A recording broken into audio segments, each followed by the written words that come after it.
हरे कृष्णा। विराट रूप का दर्शन।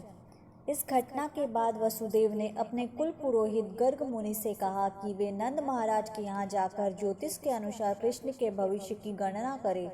गर्ग मुनि महान ऋषि थे जिन्होंने अनेक तपस्याएं की थी और जो यदुवंश के पुरोहित नियुक्त हुए थे। जब गर्ग मुनि नंद महाराज के यहाँ पहुँचे तो वे उन्हें देखकर परम प्रसन्न हुए और तुरंत ही हाथ जोड़कर खड़े हो गए और उन्होंने उनका सादर अभिवादन किया। उन्होंने गर्ग मुनि का इस भाव से स्वागत किया कि मानो कोई ईश्वर या श्री भगवान की पूजा कर रहा हो। उन्होंने उन्हें उत्तम आसन दिया और जब वे बैठ गए तो उनका हार्दिक स्वागत किया। उन्हें अत्यंत विनम्र भाव से संबोधित करते हुए नंद महाराज ने कहा, हे ब्राह्मण, इस गृहस्थ के घर आपका आगमन केवल प्रकाश प्रदान करने के लिए हुआ है।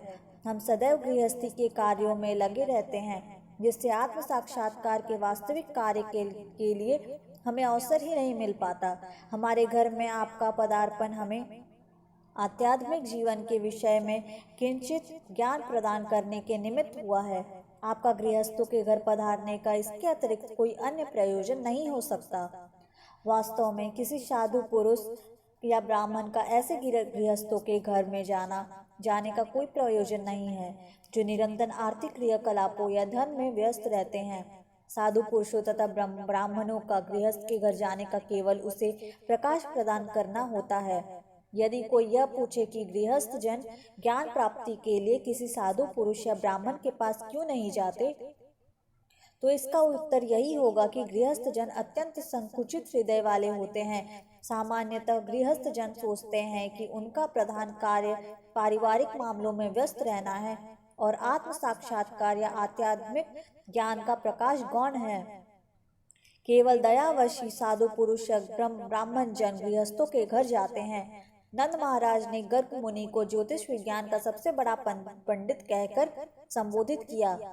सूर्य या चंद्र ग्रहण जैसी घटनाओं के विषय में फलित ज्योतिष के भविष्यवाणियां आश्चर्यजनक गणनाएं हैं और इसी विज्ञान विशेष के द्वारा मनुष्य भविष्य को स्पष्ट रूप से समझ सकता है। गर्ग मुनि इस ज्ञान में पटु थे। इस ज्ञान के द्वारा यह जाना जा सकता है कि मनुष्य के विगत कर्म क्या थे, जिसके परिणाम स्वरूप मनुष्य इस जीवन में सुख या दुख भोग सकता है। नंद महाराज ने गर्ग मुनि को सर्वश्रेष्ठ ब्राह्मण भी कहा है। ब्राह्मण वह है जो परमेश्वर के ज्ञान में दक्ष हो। परमेश्वर के ज्ञान के बिना मनुष्य ब्राह्मण नहीं माना जा सकता। इस प्रसंग में प्रयुक्त सही शब्द ब्रह्म विदाम है, जिसका अर्थ है वे पुरुष जो परमेश्वर को भलीभांति जानते हैं। एक दक्ष ब्राह्मण अन्य उपजातियों, क्षत्रियों तथा वैश्यों को सुधारने की सुविधाएं प्रदान कर सकता है। शूद्र कोई संस्कार संपन्न नहीं करते। ब्राह्मण को क्षत्रिय या वैश्य का गुरु या पुरोहित माना जाता है। नंद महाराज जाति के वैश्य थे और गर्ग मुनि को सर्वोच्च ब्राह्मण मानते थे। अतः उन्होंने अपने दोनों धर्मपुत्रों कृष्ण तथा बलराम को संस्कार करने के लिए उन्हें समर्पित किया। नंद महाराज ने कहा कि न केवल इन दोनों बालकों को अपितु सारे मनुष्य को चाहिए कि जन्म के पश्चात किसी योग्य ब्राह्मण को अपना गुरु बनाए। इस प्रार्थना पर गर्ग मुनि ने उत्तर दिया, वसुदेव ने मुझे इन बालकों का विशेष रूप से कृष्ण का संस्कार करने के लिए भेजा है। मैं उनका कुल पुरोहित हूँ और अगर मैं इनका संस्कार कराऊं तो संयोगवश यह लगेगा कि कृष्ण देवकी के पुत्र हैं। अपनी फल ज्योतिष गणना से गर्ग मुनि समझ गए थे कि कृष्ण देवकी के ही पुत्र है, किंतु नंद इससे सर्वथा अनजान थे। परोक्ष रूप से उन्होंने यह कहा कि कृष्ण तथा बलराम दोनों वसुदेव के पुत्र थे। बलराम वसुदेव के पुत्र रूप में विख्यात थे क्योंकि उनकी माता रोहिणी विद्यमान थी, किंतु कृष्ण के विषय में नंद को ज्ञात न था। गर्ग मुनि के अप्रत्यक्ष रूप से यह प्रकट कर दिया कि कृष्ण देवकी के पुत्र है। उन्होंने नंद महाराज को यह भी आगाह कर दिया कि यदि वे संस्कार संपन्न कराएंगे तो पापी कंस समझ जाएगा कि कृष्ण देवकी तथा वसुदेव के पुत्र है। गणना के अनुसार देवकी की कन्या नहीं होनी चाहिए थी, किंतु प्रत्येक व्यक्ति यही कहता है कि देवकी की 8वीं संतान कन्या है। इस प्रकार गर्ग मुनि ने नंद महाराज को सूचित किया कि कन्या तो यशोदा से उत्पन्न हुई थी और कृष्ण देवकी से उत्पन्न हुए थे और वे परस्पर बदल दिए गए थे। उस कन्या या दुर्गा ने कंस को सूचित किया था कि उसे मारने वाला बालक ने अन्यत्र जन्म ले लिया है। गर्ग मुनि ने कहा, यदि मैं आपके पुत्र का नामकरण संस्कार करता हूँ और यदि वह उस कन्या द्वारा कंस के प्रति की गई आकाशवाणी को पूरा कर देता है तो संभव है कि वह पापी असुर आकर नामकरण के बाद इस बालक का वध कर दे। अतः मैं इन सभी भावी विपत्तियों का उत्तरदायी नहीं बनना चाहता। गर्ग मुनि के वचन सुनकर नंद महाराज बोले, यदि ऐसी आशंका है तो अच्छा हुआ कि नामकरण संस्कार का भव्य आयोजन न किया जाए। आपके लिए यही श्रेयस्कर होगा कि आप केवल वैदिक मंत्रों का उच्चारण करके संस्कार संपन्न करा दे। हम द्विज है और मैं तो आपकी उपस्थिति का लाभ उठा रहा हूँ, अतः बिना धूम धड़ाका के नामकरण संस्कार संपन्न करा दे। नंद महाराज नामकरण संस्कार को गुप्त रखना चाहते थे, किंतु यह विचार रहे थे कि गर्ग मुनि यह संस्कार संपन्न करे। जब नंद महाराज ने इतनी उत्सुकता के साथ गर्ग मुनि से प्रार्थना की तो उन्होंने गुप्त रूप से नंद की गौशाला में नामकरण संस्कार संपन्न किया। उन्होंने नंद को बताया कि रोहिणी पुत्र बलराम अपने परिवार वालों तथा परिजनों के लिए अत्यंत मोहक होगा, अतः राम कहलाएगा। भविष्य में यह अद्वितीय बलशाली सिद्ध होगा, अतः बलराम कहलाएगा। गर्ग मुनि ने आगे बताया, चूंकि आपके कुल तथा यदुकुल में घनिष्ठ संबंध है, अतः उस बालक का एक नाम संकर्षण भी होगा। इसका अर्थ यह हुआ कि गर्ग मुनि ने रोहिणी के पुत्र के 3 नाम रखे, बलराम, संकर्षण तथा बलदेव। उन्होंने चातुरी से यह बात प्रकट न होने दी कि बलराम भी देवकी के गर्भ में प्रकट हुए थे और बाद में उन्हें रोहिणी के गर्भ में स्थानांतरित कर दिया गया। कृष्ण तथा बलराम सगे भाई सहोदर है और मूलतः देवकी के पुत्र है। तब गर्ग मुनि ने नंद महाराज को जानकारी दी, जहाँ तक आपके पुत्र का प्रश्न है, इस बालक ने विभिन्न युगों में विभिन्न शारीरिक रंग धारण किए हैं। सर्वप्रथम इसने श्वेत रंग धारण किया, फिर लाल, तब पीला और अब श्याम रंग धारण करके आया है। इसके अतिरिक्त यह पहले वसुदेव का पुत्र था, अतः इसका नाम वासुदेव या कृष्ण होना चाहिए। अतः लोग इसे कृष्ण कहकर पुकारेंगे, कुछ वासुदेव कहेंगे। किंतु आपको एक बात जान लेनी चाहिए कि आप अपनी विभिन्न लीलाओं के कारण इस बालक के अन्य अनेक नाम तथा कार्यकलाप होते रहेंगे। गर्ग मुनि ने नंद महाराज से यह भी संकेत किया कि उनका पुत्र गिरिधारी भी कहलाएगा, क्योंकि यह गोवर्धन पर्वत उठाने का असाधारण कृत्य करेगा। चूंकि वे भूत तथा भविष्य के जानने वाले ज्योतिषी थे, अतः वे बोले, मैं इसके कार्यों तथा नाम के विषय में हर बात जानता हूँ, किंतु अन्य लोग नहीं जानते। यह बालक समस्त ग्वालों और गौवों को अत्यंत प्यारा होगा। वृंदावन में अत्यंत लोकप्रिय होने के कारण यह आपके लिए कल्याणकारी होगा।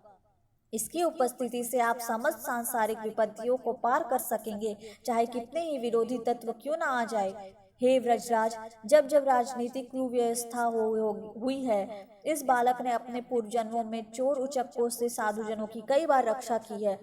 आपका पुत्र इतना शक्तिशाली है कि जो भी इसका भक्त है उससे शत्रु सता नहीं पाएंगे। जिस प्रकार विष्णु सदैव देवताओं की रक्षा करते हैं, उसी तरह आपके पुत्र के भक्त भी नारायण भगवान के द्वारा सदैव रक्षित होंगे। नारायण अर्थात भगवान के स्तर पर आपका बालक शक्ति, सौंदर्य तथा ऐश्वर्य में हर तरह से उन्नति करेगा। अतः मेरी सलाह है कि आप इसकी सुरक्षा अत्यंत सतर्कता पूर्वक करें, जिससे ये किसी व्यवधान के बिना विकास कर सके। दूसरे शब्दों में गर्ग मुनि ने नंद महाराज को यह भी बताया कि चूंकि वे नारायण के परम भक्त है, अतः भगवान नारायण ने उन्हें अपने ही समान पुत्र दिया है। साथ ही गर्ग मुनि ने यह भी संकेत किया, आपके पुत्र को अनेक असुर सताएंगे, अतः सावधान रहे और उसकी रक्षा करे। इस प्रकार गर्ग मुनि ने नंद महाराज को विश्वास दिलाया कि साक्षात नारायण उनके पुत्र बने हैं। उन्होंने अनेक प्रकार से उनके पुत्र के दिव्य गुणों का वर्णन किया। यह जानकारी देकर गर्ग मुनि अपने घर वापस चले गए। नंद महाराज अपने को परम भाग्यशाली व्यक्ति मानने लगे और ऐसा आशीर्वाद प्राप्त करके उन्हें परम संतोष हुआ। इस घटना से कुछ समय बाद बलराम तथा कृष्ण दोनों ही हाथों और घुटनों के बल सरकने लगे।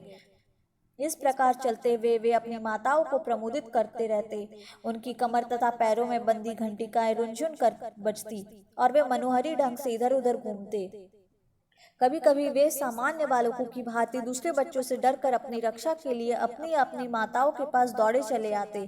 कभी वृंदावन की मिट्टी में रेंगने के कारण उनके शरीर पर शरीर मिट्टी से लथपथ हो जाते।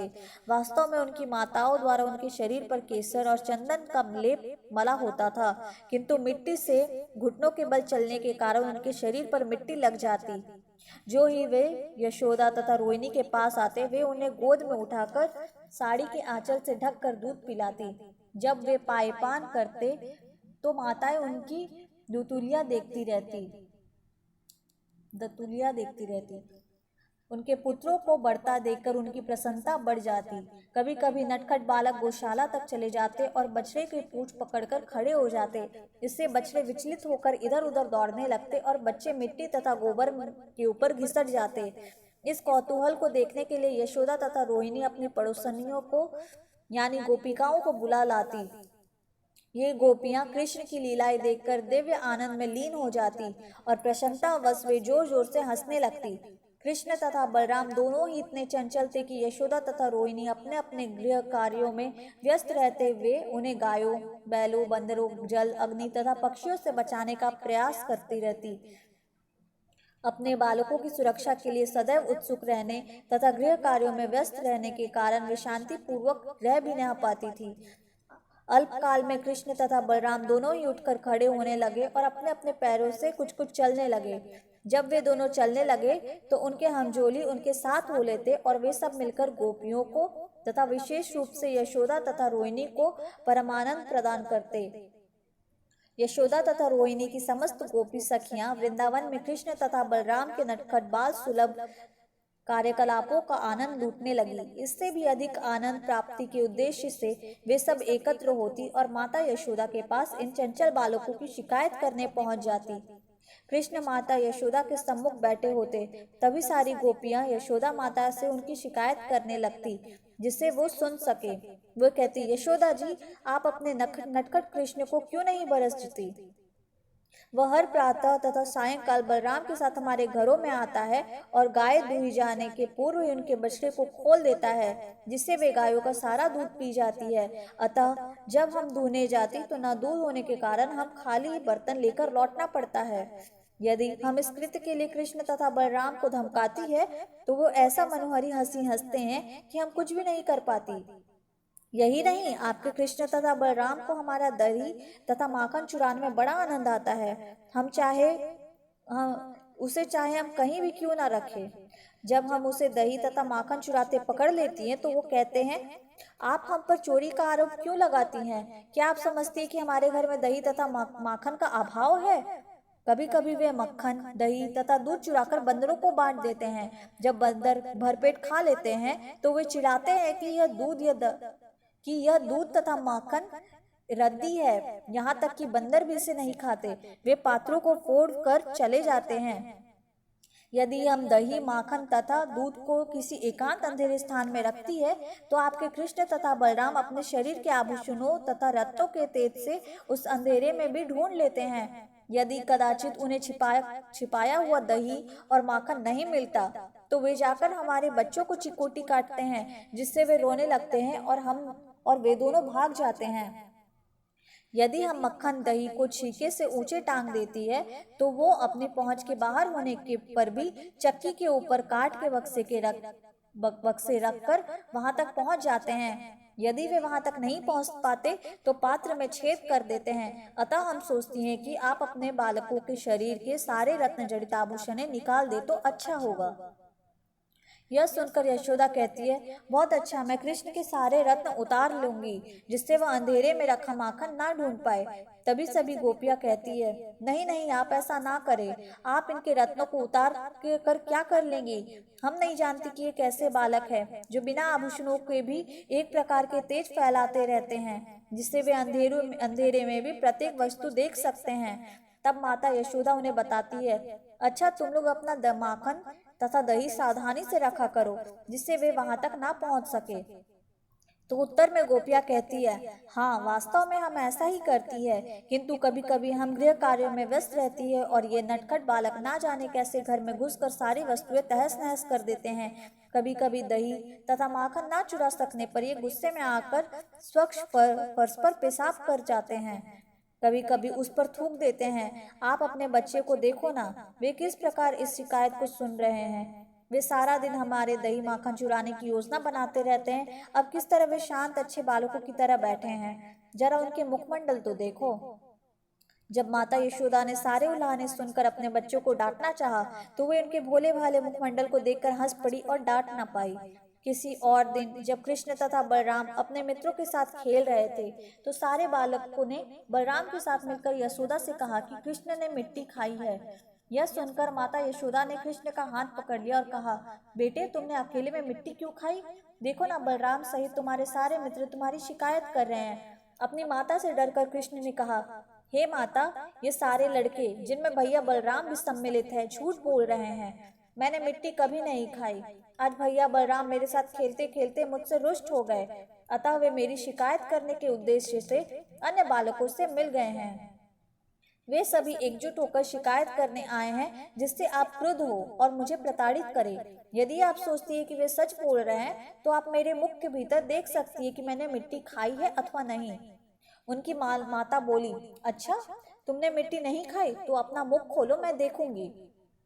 जब कृष्ण की माता ने इस प्रकार आदेश दिया, तो उन्होंने एक सामान्य बालक की भांति तुरंत अपना मुख खोल दिया। तब माता यशोदा ने मुख के भीतर सृष्टि की पूर्ण ऐश्वर्य देखा। माता यशोदा ने मुख के भीतर चारों ओर संपूर्ण बाह्य आकाश, पर्वत, द्वीप, सागर, ग्रह, वायु, अग्नि, चंद्रमा तथा नक्षत्र देखे। चंद्र तथा नक्षत्रों के साथ ही उन्होंने संपूर्ण तत्वों, जल, आकाश, विस्तृत शून्य, अहंकार, चित्त, बुद्धि, सारे देवता तथा इंद्रिय विषयों यथा ध्वनि, गंध आदि एवं प्रकृति के तीनों गुणों को देखा। उन्होंने मुख के भीतर सारे जीवों, नित्य काल, भौतिक प्रकृति, आध्यात्मिक प्रकृति, गति, चेतना तथा समग्र सृष्टि के विभिन्न रूपों को देखा। यशोदा ने उनके मुख्य दृश्य के जगत के लिए अनिवार्य सारी वस्तुएं देखी। उन्होंने उनके मुख के भीतर कृष्ण के को गोद में लिए तथा अपना पयपान कराते अपने आप को भी देखा। वे सब देखकर भयभीत हो गई और आश्चर्य करने लगी कि वे सपना देख रही है या वास्तव में कुछ विचित्र दृश्य देख रही है। उन्होंने निष्कर्ष निकाला कि वे या तो स्वप्न देख रही है या भगवान की माया का खेल देख रही है। उन्होंने सोचा कि ये विचित्र वस्तुएं देखकर वे मानसिक रूप से विक्षिप्त न हो गई।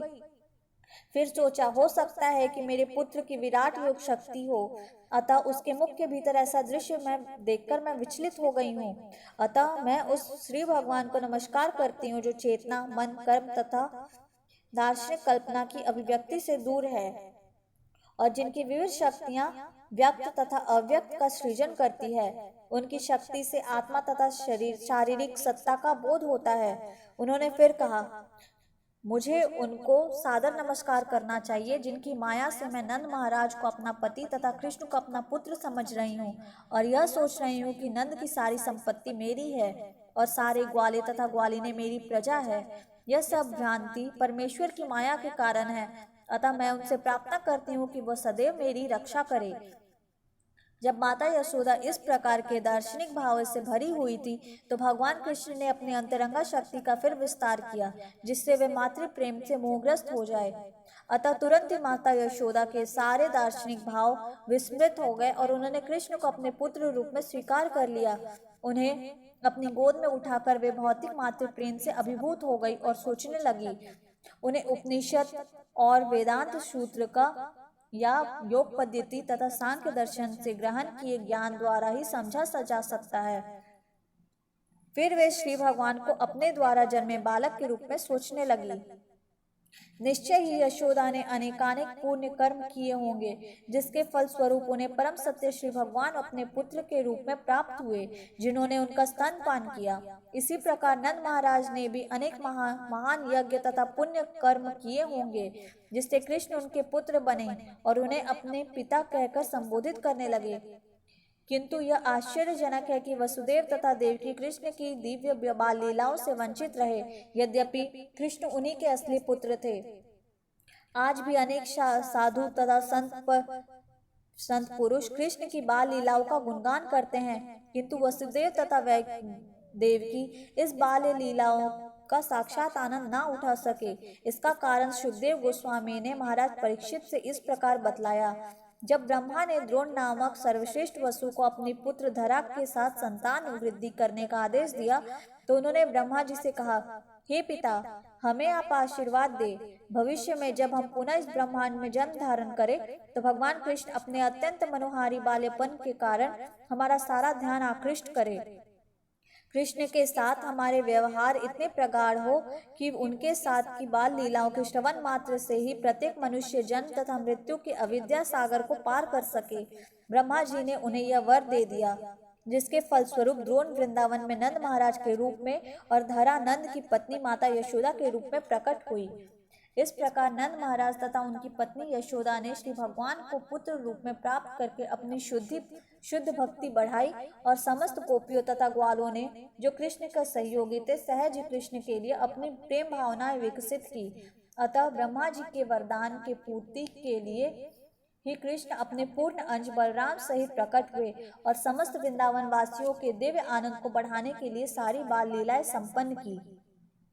इस प्रकार लीला पुरुषोत्तम भगवान श्री कृष्ण के अंतर्गत विराट रूप का दर्शन नामक 8वें अध्याय का भक्ति वेदांत तात्पर्य पूर्ण हुआ। हरे कृष्णा।